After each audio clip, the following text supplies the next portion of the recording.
Learners and viewers, আপনাদের সকলেরই সুন্দর মেজাজ ও সর্বময় মঙ্গল কামনা করছি। আমি হামিদ এস খান স্যার।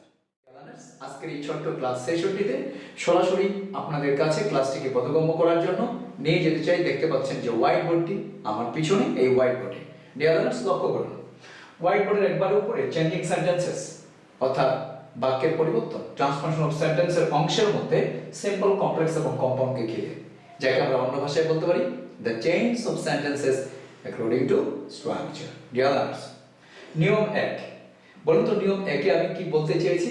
সংক্ষেপে প্রকাশ করেছি এখানে। আমি নিয়ম 1টি সুন্দরভাবে বলে দিচ্ছি, আপনারা শুধু জায়গা থেকে শ্রবণপূর্বক কথাগুলোকে উপলব্ধি করবেন। আমি বলছি সিম্পলে যখন টু বা ইন অর্ডার টু থাকে তখন কমপ্লেক্সে চলে আসে সো দ্যাট, এবং কম্পাউন্ডে চলে আসে অ্যান্ড। আরেকটা বলা যেতে পারে অ্যান্ড বা অ্যান্ড সো, অনেক সময় বলা যেতে পারে অ্যান্ড বা অ্যান্ড দেন বলা যেতে পারে। অ্যান্ড দেন না বললে কোনো অসুবিধা নেই, অ্যান্ডটাই সবচেয়ে উত্তম, এটা ঠিক। ডিয়ার লার্নার্স, সেই জন্য আমি শুধু অ্যান্ড লিখেছি। এখানে আমি বাস্তব উদাহরণগুলো দিছি। আমি নিয়মটির মধ্যে কি প্রকাশ করতে চেয়েছি তার সাথে বাস্তবতার মিল কি, তার জন্য এই সিম্পল, কমপ্লেক্স এবং কম্পাউন্ডকে ঘিরে আমি যে 3টি এক্সাম্পল দিয়েছি, এই এক্সাম্পলগুলো দিয়ে মিলিয়ে দিতে চাই। বলুন তো ডিয়ার লার্নার্স, আমি যখন বললাম 1 নম্বর উদাহরণটিতে we went there to see the match, খেলাটি দেখার জন্য আমরা সেখানে গিয়েছিলাম, ম্যাচটি দেখার জন্য আমরা সেখানে গিয়েছিলাম। এখানে টু না দিয়ে ইন অর্ডার টু দিতে পারতাম আমি, যেহেতু টু বা ইন অর্ডার টুর মধ্যে যে কোনো একটি, তাহলে we went there in order to see the match সেটাও বলতে পারতাম। কমপ্লেক্স হচ্ছে সেটা we went there so that we might or we could see the match, আমরা সেখানে গিয়েছিলাম যাতে করে আমরা ম্যাচটি বা খেলাটি দেখতে পারি। বলুন তো ডিয়ার লার্নার্স, আমি বলছি সিম্পলে যখন টু বা ইন অর্ডার টু থাকে চলে আসে টু বা ইন অর্ডার টু সিম্পলে, কমপ্লেক্সে তখন সোদের আসে, দেখুন সোদের আসে কমপ্লেক্সের সাইন বা প্রতীক বা চিহ্ন হিসেবে।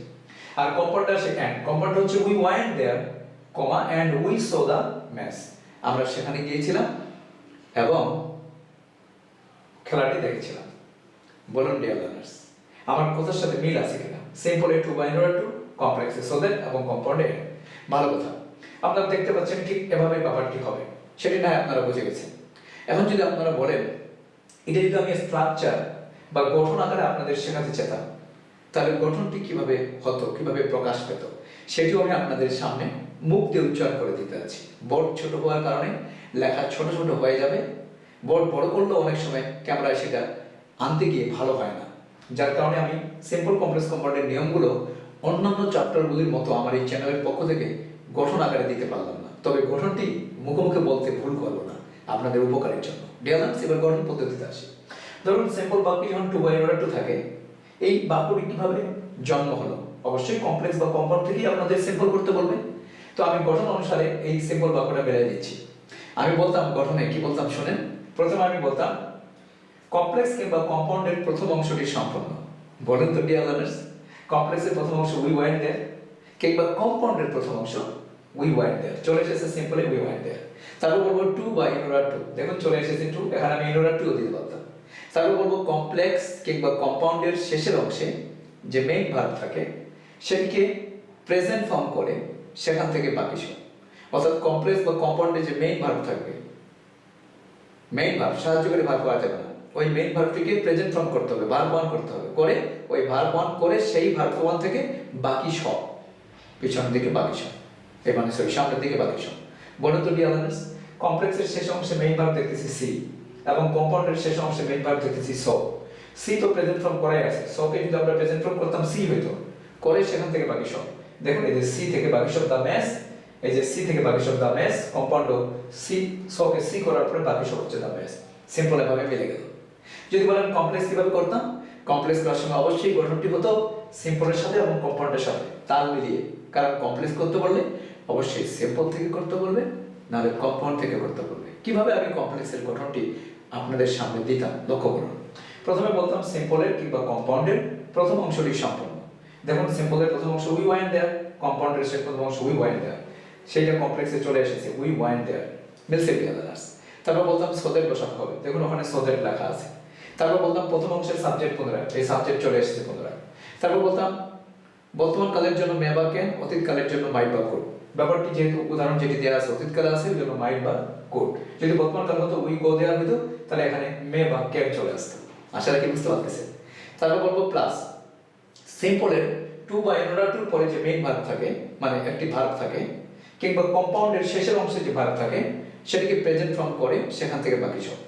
সিম্পলের টু বা ইনঅর্ডার পরে ভার্ব হচ্ছে সি, প্রেজেন্ট ফর্ম করাই আছে, আর কম্পাউন্ডের শেষ অংশে ভার্ব হচ্ছে সো, প্রেজেন্ট ফর্ম করলে সি হবে। সেই সি করার পরে বাকি সব হচ্ছে দ্য মেস। এই যে see the mess, compound the mess শেষ অংশ, বাকি সব দ্য মেস, তাহলে সি দ্য মেস। এবার যদি কম্পাউন্ড করতে বলতেন তাহলে গঠনে আমি কি বলতাম সিম্পল বা কমপ্লেক্সের প্রথম অংশটি সম্পূর্ণ। দেখুন সিম্পলের প্রথম অংশটি উই ওয়ান্ট দেয়ার, কমপ্লেক্সের প্রথম অংশ উই ওয়ান্ট দেয়ার, কম্পাউন্ডে তাই চলে এসেছে উই ওয়ান্ট দেয়ার। তারপর বলতাম একটা কমা দিতে পারেন, না দিলেও চলে, মডার্ন ইংলিশ কমাকে সাপোর্ট করে পাঞ্চুয়েশন মার্ক হিসেবে কমা। তারপর বলবো এন্ড বা এন্ড দেন, এই এন্ড বা এন্ড দেন না বললে শুধু এন্ড বলেই যথেষ্ট, এন্ড চলে এসেছে। তারপরে বলতাম এটা সময় প্রকাশ পাচ্ছে না, সরি এন্ড দেন দেয়াটা ভালো হবে না, শুধু এন্ড। তারপর বলবো প্রথম অংশে সাবজেক্ট পুনরায় চলে এসেছে। তারপর বলবো সিম্পল বলি আর কমপ্লেক্স বলি শেষ অংশে যে ভার্ব থাকে, সিম্পলের মেইন শেষ অংশে ভার্ব বলতে টু বা ইনভার্ব পরে যে ভার্ব আছে সেটা, কিংবা কমপ্লেক্সের শেষ অংশে মেইন ভার্ব কিন্তু মানে এই মে মাইট ক্যান কুড না, ওর পরে যে ভার্বটা আছে যে সি, সেটাকে ইনডিফিনিট টেন্স অনুসারে করে বাকি সব সেখান থেকে। ইনডিফিনিট টেন্স অনুসারে কেন বললাম? কারণ যদি এটা বর্তমান কালে থাকে তাহলে ওই ভার্বটি পাস্ট প্রেজেন্ট ডিফিনিট হবে, যদি ঘটনাটা পাস্ট টেন্সে থাকে তাহলে পাস্ট ইনডিফিনিট হবে, ফিউচার টেন্সে থাকলে ফিউচার ডিফিনিট টেন্স অনুসারে করে ভার্বটিকে করে সেখান থেকে বাকি সব। দেখুন এখানে সিম্পলের ভার্বটা হচ্ছে সি, কম্পাউন্ডও ভার্বটা, কমপ্লেক্সও ভার্বটা হচ্ছে সি। এটাকে যদি ইনডিফিনিট টেন্স করি, ব্যাপারটা যেহেতু অতীত কালে, তাহলে সি এর পাস্ট টেন্স সো হবে, ওই জন্য কম্পাউন্ডের সো চলে এসেছে, প্লাস বাকি সব দ্য ম্যাস। ডিয়ার লার্নার্স, আশা রাখি আজকের এই ছোট্ট ক্লাস আয়োজনে যে নিয়ম নম্বর 2 নিয়ে 1 নিয়ে আমি আলোচনা করতেছি, এই নিয়ম নাম্বার 1 এর উপরে সংক্ষিপ্ত আকারে নিয়মটিকে আমি প্রকাশ করেছি। আপনারা বুঝে গেছেন সিম্পল সেন্টেন্সে যখন প্রতীক বা চিহ্ন হিসেবে টু কিংবা ইনঅর্ডার টু থাকে, তখন কমপ্লেক্স করার সময় সেখানটাতে সদের চলে আসে, তবে শেষের অংশে সাবজেক্ট উপরে মে এবং ক্যান বর্তমান কালের জন্য, অতীত কালের জন্য মাইট কুড চলে আসে। আর কম্পাউন্ড করার সময় সাইন হিসেবে এন্ড আসবে, তবে লক্ষ্য রাখবেন শেষের অংশটুকু কম্পাউন্ডের ক্ষেত্রে ইনডিফিনিট টেন্স অনুসারে হবে, বর্তমান কালে থাকলে প্রেজেন্ট ডিফিনিট, অতীত past definite, future definite. Dear learners, আজকের এই ছোট্ট ক্লাস আয়োজনটিকে আপনাদের কাছে আরো এক ধাপ বেশি উপকৃত করে তোলার জন্য, আপনাদের পক্ষ থেকে উপকার পাওয়ার জন্য আমি একটা ছোট্ট প্র্যাকটিস সেশনের আয়োজন করতে যাচ্ছি। আপনারা বুঝবেন কিভাবে এই নিয়মটিকে ঘিরে শত শত বাক্য ইনস্ট্যান্টলি বলা যায়। সেটা হতে পারে সিম্পল হলে কমপ্লেক্স কম্পাউন্ড বানিয়ে দেবো আমি, যদি কমপ্লেক্স বলি সিম্পল কম্পাউন্ড বানিয়ে দিব এভাবে। যদি বলি we come here to learn English, আমরা এখানে আসি ইংরেজি শেখার জন্য, কমপ্লেক্স করলে we come here so that we can learn English বা উই মে লার্ন ইংলিশ, আমরা এখানে আসি যাতে করে আমরা ইংরেজি শিখতে পারি। কম্পাউন্ড করলে হবে we come here and we learn English, আমরা এখানে আসি এবং ইংরেজি শিখি। যদি বলি they will go there to help us, এটাও সিম্পল সেন্টেন্স, দেখতে পাচ্ছেন টু আছে, কমপ্লেক্স করলে হবে they will go there so that they can বা they may help us, compound করলে হবে they will go there and they will help us. যদি বলি I went there so that I could help him, এটা হচ্ছে complex sentence, simple করলে হবে I went there to help him বা I went there in order to help him, compound করলে হবে I went there and I helped him।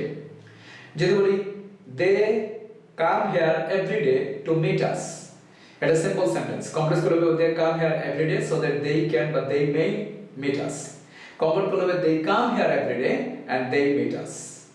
যদি বলি I go to school so that I can gather something, এটা কমপ্লেক্সে আছে, simple করলে হবে I go to school to বা in order to gather something, compound করলে হবে I go to school and I gather something।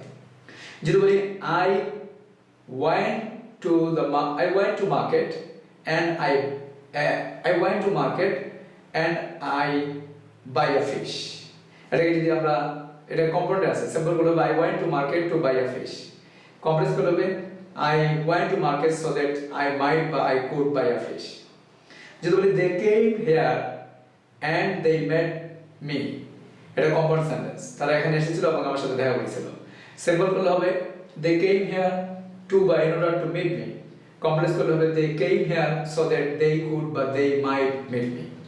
Deer learners, আশা রাখছি এই প্র্যাকটিস সেশন সহ বোর্ডের মধ্যে দেখানো যাবতীয় বিষয়াবলী এবং আমার এক্সপ্লানেশন বা ব্যাখ্যা দানে যতগুলো ওয়ার্ড বা শব্দ এবং সেন্টেন্স বা বাক্য আমি উচ্চারণ করেছি সবগুলো আজকের এই নিয়মটি বোঝার ক্ষেত্রে আপনাদের কাছে যথার্থই হয়েছে। টেলারের যাওয়ার আগে একটি বার্তা আপনাদের কাছে রেখে যেতে চাই। যেহেতু ভিডিও বানানোর কাজটি অনেক কঠিন, সঙ্গত কারণে আপনাদের দিক বিবেচনা করে আমি ইতিপূর্বে অনেকগুলো বই লিখে ফেলেছি। বইগুলো শীঘ্রই আমার নিজস্ব প্রকাশনীর পক্ষ থেকে প্রকাশিত হতে যাচ্ছে। আপনারা শুধুমাত্র অবশ্যই একটু অপেক্ষা করবেন, যথাবিহিতভাবে সেগুলোর প্রকাশনার সময় এবং প্রাপ্তির স্থান সহ আপনাদের আমি জানিয়ে দেব। জেএসসি, এসএসসি, এইচএসসির জন্য পৃথক পৃথক পেপার 1, পেপার 2 এর বই সহজ সরল সাবলীলভাবে যেভাবে পড়ে বোঝাচ্ছি এর চেয়ে আরো সহজভাবে লেখা হয়েছে। চাকরি প্রত্যাশী বন্ধুদের জন্য, বিশেষত বিসিএস এর জন্য, প্রিলি এবং রিটেনের জন্য পৃথক পৃথক বই, অ্যাডমিশন টেস্টের জন্য, ভর্তির যুদ্ধে যারা নামতে চাচ্ছেন, আপনারা জানেন বিশেষত পাবলিক ইউনিভার্সিটিগুলোতে চান্স পাওয়ার ক্ষেত্রে ইংরেজিটা একটি বিরাট বড় বিষয় হয়ে দাঁড়ায়। আপনাদের জন্য পৃথক ইংরেজি বই, অন্যান্য চাকরি বা জব যেমন ব্যাংক জব, অন্যান্য সরকারি চাকরি কিংবা অন্যান্য জবগুলোর জন্য বই।